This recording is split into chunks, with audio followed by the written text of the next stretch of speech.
بسم اللہ الرحمن الرحیم، اللہم صلی علی محمد و آل محمد و عجل فرجہم۔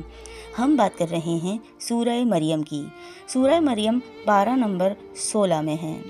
رکوع اس میں 6، کل آیات 98، کلمات اس میں 780، حروف اس میں 3780 ہیں۔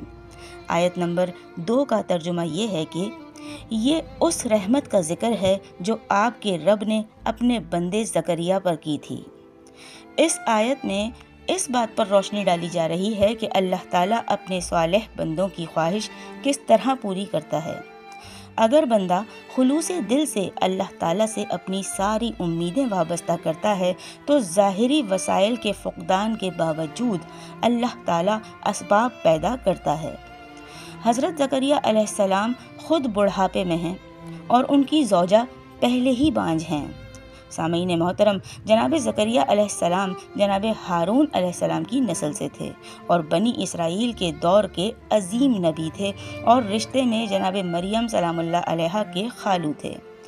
آپ علیہ السلام کے والد ماجد جناب عمران کی وفات کے بعد جناب مریم سلام اللہ علیہا کی پرورش کی سعادت بھی آپ علیہ السلام کو حاصل ہوئی۔ جس طرح ہر شخص کو اولاد کی خواہش ہوتی ہے، ان کے دل و دماغ میں بھی یہ خواہش مدت سے کروٹیں لے رہی تھی، اور جب جناب مریم سلام اللہ علیہا کے پاس بے موسم کے پھل دیکھے تو یہ خواہش آتش فشاں بن کر پھٹ پڑی اور بارگاہ الہی میں یوں چپکے سے التجا کی کہ اگر تو مریم سلام اللہ علیہا کو بے موسم کے پھل دے سکتا ہے تو مجھے بھی بے موسم کا پھل یعنی اولاد عطا فرما۔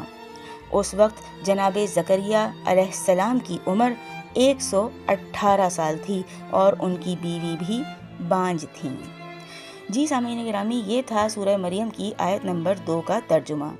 ویڈیو آپ کو پسند آئے تو اس کو لائک کیجیے گا، شیئر کیجیے گا، کمنٹ کر کے اپنی رائے سے آگاہ ضرور کیجیے گا اور چینل کو سبسکرائب لازمی کیجیے گا۔ بہت جلد آپ سے پھر ملاقات ہوگی انشاءاللہ سورہ مریم کی دوسری آیات کے ترجمے کے ساتھ۔